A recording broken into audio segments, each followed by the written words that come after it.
Hello दोस्तों, नमस्कार। मैं पूजा पांडे अपने चैनल में आप सभी का स्वागत करती हूँ। फ्रेंड्स, तो आज की वीडियो में जानेंगे कि हड़ताल का तीज व्रत कर रहे हैं। अगर आपको पीरियड हो गया तो आप पूजन कैसे करेंगी, जो सामान दान का छूना आप कैसे छुएंगे, उसको दान में क्या क्या छूना है, पारण बहुत सारे नियम है। कहीं कहीं का नियम है कि शाम को ही पानी पी लेते हैं, जैसे कि 8-9 बजे तक।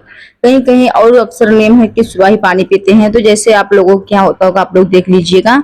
जैसे कि हमारे यहाँ शाम को ही हमारी सासू माँ, हमारी जो और चाची लोग हैं, सब लोग पी लेते हैं। तो हम लोग भी शाम को पानी पी लेते हैं, लेकिन अनाज सिर्फ लिक्विड, सिर्फ पानी चाय पीते हैं बस, इसके अलावा कुछ भी नहीं खाते हैं। फिर सुबह बनाएंगे, जो बनाना होगा सुबह पारण होगा। और पारण का सुबह से 5:30 सुबह में सूर्योदय से पहले आप पारण कर लीजिएगा।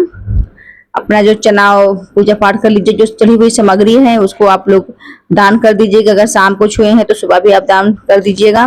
जैसे कि जिसको पीरियड है वो उसका क्या है, तो वो भी अपनी सामग्री, पूरा सामग्री को छुएगी। जितना भी सुहाग की सामग्रियां होती हैं सारी सामग्री को छुआ जाएगा।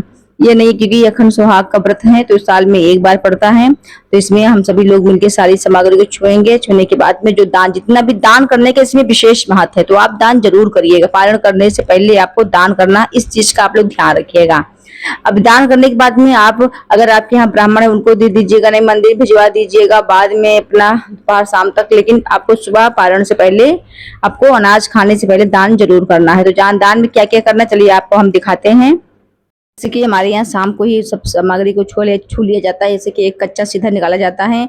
जो आपके यहाँ फल हो उपलब्ध, जैसे केला, सेब, अमरूद, मतलब जो भी फल आपके यहाँ उपलब्ध हो उस फल को निकाल दीजिएगा। तो यहाँ पे मेरा ये सीधा है और यहाँ पे ये मेकअप, इसे मतलब माता रानी का श्रृंगार है। तो हमको पूजा करना नहीं था, तो मैं दूर से ही मंदिर में माता रानी को प्रणाम कर लिया है और सब सारी सामग्री को छू लिया है। और उसके बाद में अगर आप सुबह भी छू के दान कर सकते हैं, मतलब अनाज खाने से पहले।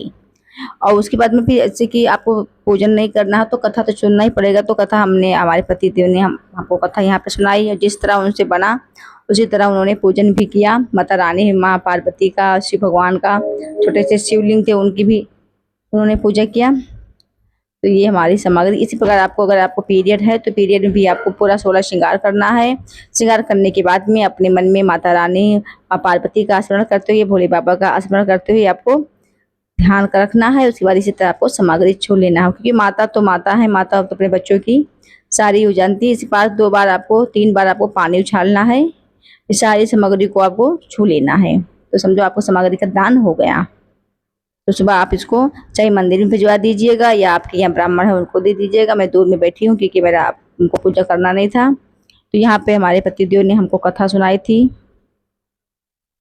आप सभी लोग देख सकते हैं। यहाँ पे कथा सुना रहे हैं। मैं दूर दूर बैठ कर थोड़ा हाथ में चावल, अक्षत और पुष्प हमको दे दिए, लेकर उसको हम बैठे थे।